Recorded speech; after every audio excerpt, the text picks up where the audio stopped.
よっこいしょと. I don't know how I'm going to edit this video to make it anything interesting for my YouTube this week. It's already Friday. I usually try to post something on Thursday, but I just couldn't get anything from this past week because I have been really busy with my current job at the moment, which is a good sign. Really, really good. Like, I planned something to do this business. I couldn't progress with my business development as fast as I was originally planning to because I got another job. It's a really good sign, and I have been enjoying this job so much. So I love this lifestyle, and I haven't got paid for the first time yet, so like I'm not like a financially comfortable just yet. I'll get paid in like a few weeks more or less, but I'm very excited for the change that's happening in my life at the moment. So it's fantastic, but I have not given up on my swimsuits brand yet. I'm still processing this, but first I need to transfer some money from this bank accounts to this, but this process takes a bit of time, and you would ask why. Don't ask me. It's not something I can tell you on the internet, but it's taking a bit of time, so I'm still like processing this. Once that money comes in, I can actually pay money to the manufacturer to make more swimsuits, batch ordering them. They're here. I used one of them, so like it's currently being washed, but these, they're good ones, they're the sample ones. I want to batch order them. Once I get the batch orders, like a 50 pairs, holy shit, that's when I actually start registering my business name to the Brazilian government to pay for the taxes. I think there are multiple of them. I have to pay for the monthly, like a business registration fee as well as the taxes. So and I also have to get going with my website as well, because otherwise I can't have anyone pay for my product. I'm still trying to make it available to have international shipping, but it's complicated, more complicated than I thought was going to be. It might take a bit of time. I'm very excited for the changes that are happening with my life at the moment. Before everything was going to happen, I was going to keep this swimsuits brand at the same time as I teach English. If you haven't heard of this platform called a Preply, you know this, but you can teach a language to people on that platform. Preply takes up to like 30% of commission fee or something to from your payment. Anyway, but you can teach English. This students that I was speaking to, hey, I'm building this own business and I hope I can get a job soon, but I want to teach English still, and now I had to stop the whole thing. It's really sad though, because I was thinking can I squeeze that 15 minutes or 1 hour of teaching English to my current schedule, and I figured that I absolutely can't, because I still have diving training session happening in the morning from 9 a.m. to 12 o'clock, and I come home for 1 p.m. and then start working from 1 p.m. until 9 p.m. because that's the working schedule. So essentially I'm waking up at 6, have breakfast, go to diving training session, come home, work until 9 p.m.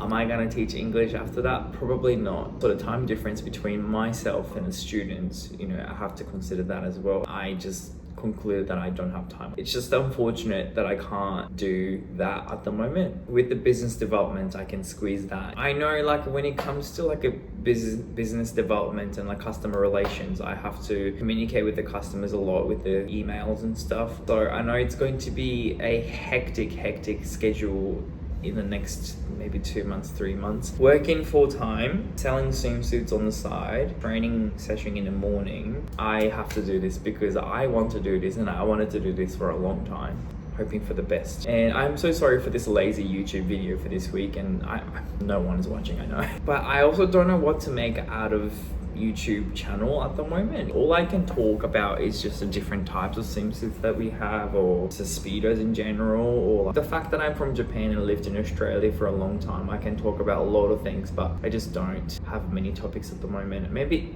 I can talk about Australia next time. Next video I'll be talking about Australia. In the next video I'll be talking about, I don't know, Japan, my hometown or something. Or maybe I'll be talking about Rio de Janeiro in general. I wish I was living in Sao Paulo though. Sao Paulo would be my town or my city. There's shit ton of Asian restaurants in Sao Paulo. My boyfriend is traveling to Sao Paulo at the moment for work, and he's showing me, he's sending me videos of how many Asian restaurants that exist in Sao Paulo. And then he went to one of those Chinese hot pot, a Malatan restaurants in Sao Paulo. He took a photo and he sent it to me. And you know, Chinese noodles never ever disappoint you. I miss Sao Paulo.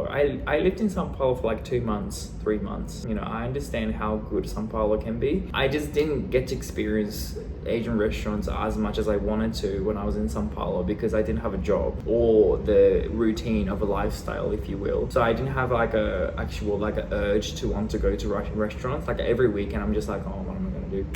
Because I don't have money, I don't have a job, I don't want to spend too much money on things. I would happily spend money on the mangoes that I see at the grocery store, but when it comes to like, because food is expensive here, it's like when it comes to numbers I'm talking about. If you go to a restaurant in Rio de Janeiro or Sao Paulo, like a one meal would cost easily like go up to like a 70 reais. 70 reais, if you convert it to Australian dollars, maybe like 20 Australian dollars, which is standard for someone who has a job.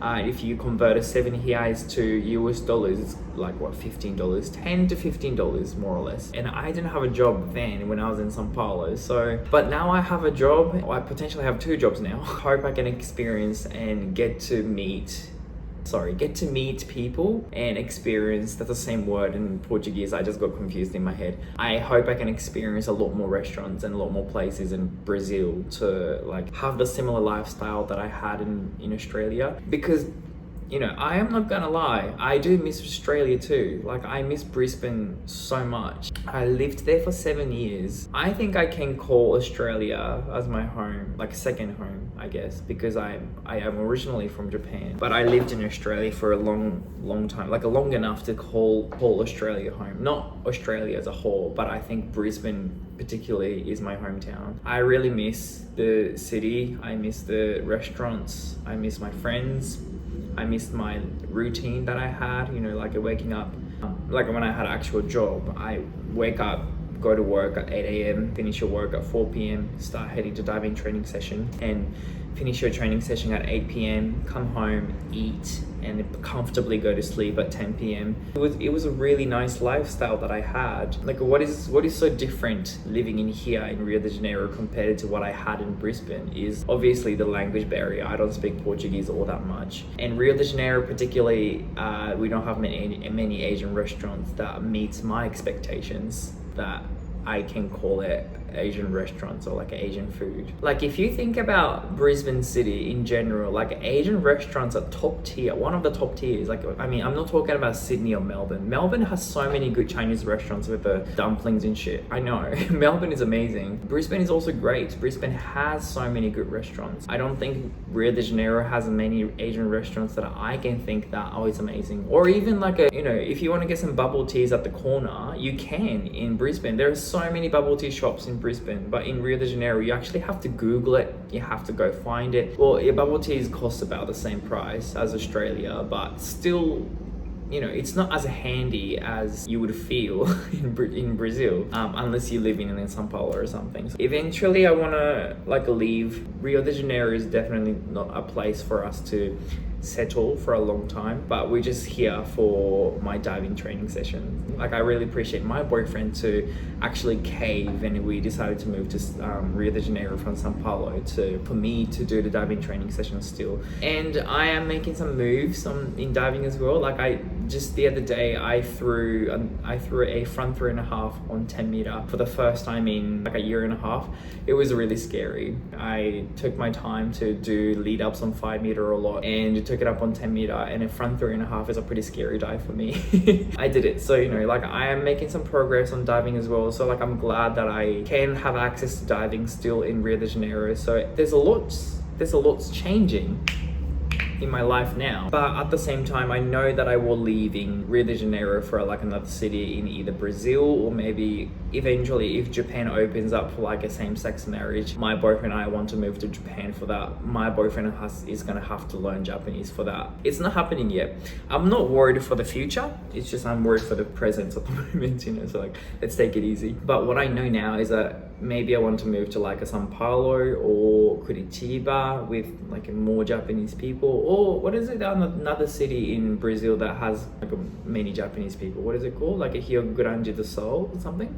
So that's something I'm thinking in my head. So I'm so sorry for this lazy video for this week. I'm just talking to a camera and just talk shit. This is my YouTube channel. I can do whatever I want, and also only like less than 100 subscribers on my YouTube, so like nobody's watching, I know this. But what I know now is that I love this lifestyle at the moment for what I have. Obviously not everything is comfortable, but this is what I wanted when I left Australia. It's paying off. The risk that I took left to Australia is actually paying off. But to this day, I go to sleep and I'm like, I miss Australia sometimes. I miss the like comforts, a lot of things that Brisbane offered, but my boyfriend and I keep talking about how difficult it was, and what do you call it? Like it's a good and bad, not double-edged sword. Yes, blessing and curse, that's right. If you think about social media, for example, there are so many like foreigners, like I see a lot of Japanese people like taking videos in like Australian cities, like a Sydney, Melbourne or Brisbane or Gold Coast sometimes. They say like, oh my God, look at this food from grocery store, like Coles or Woolies. It only costs like what, $1.50 for this tomato or something. They only post like a luxury stuff, like a really good stuff in Australia, but it's not all that like a glamorous and like a shiny and everything. No, it's not that. Even even white Australians sometimes struggle with the lifestyle. I met some people from like cleaning job. White Australian has a cleaning job. Like, mate, you really have to be competitive and like so competent to get a like office job, even just the office job, like a receptionist job, for example. This is not what I hoped for when I was trying to settle down in Australia. Like, it's gonna be a long story, so I'm not gonna like talk here. It's been 17 minutes since I've been speaking. You know, being an immigrant or being a non-white in Australia can be a really tough job to even survive. Props to people who actually have a like office job and not being white or not being Australian citizen, like permanent residency, not Australian, not white, but has an office job with IT or like a graphic designer, or like any job in Australia is fucking difficult, is what I'm saying. So like I'm glad that I left Australia for this current situation that I have. I have a job from home. I can work from home. I don't have to commute. I don't have to go outside, but I go outside for like a diving training session. It's like this lifestyle is fucking fantastic. I know this, but I do miss Australia too. I wish I was rich. I wish I had a stable job that I can take a weekend away to like Gold Coast, you know, I don't know, stay there or something, or maybe go to far north Queensland for a weekend. Or I wish I could spend like a Saturday afternoon in Fortitude Valley, like at the, you know, the Valley Pool. I miss that place. You know, there are so many things that I miss from Brisbane. I don't want to continue on this video anymore because that's only going to make me feel sad about Australia now. So I'm gonna stop here. But life is changing. I can't be clingy to the past experience or like a memories that I have had in my head, because that doesn't exist anymore. Good Australia, good Brisbane city, they don't exist anymore. In reality, it only exists in my head. So, you know, I have to cherish it for the rest of my life. And I really enjoyed it. I keep telling myself I really enjoyed living in Australia. I just don't enjoy it anymore. That time that I enjoyed in Australia, it's not there anymore. So like I can't really go back unless some miracle happens. And I don't really believe in miracles, so you know. So that's the end of my video. If you're watching this and if you're my friend and you feel like you miss me, please message me because I probably miss you too. Anyway, see you guys later.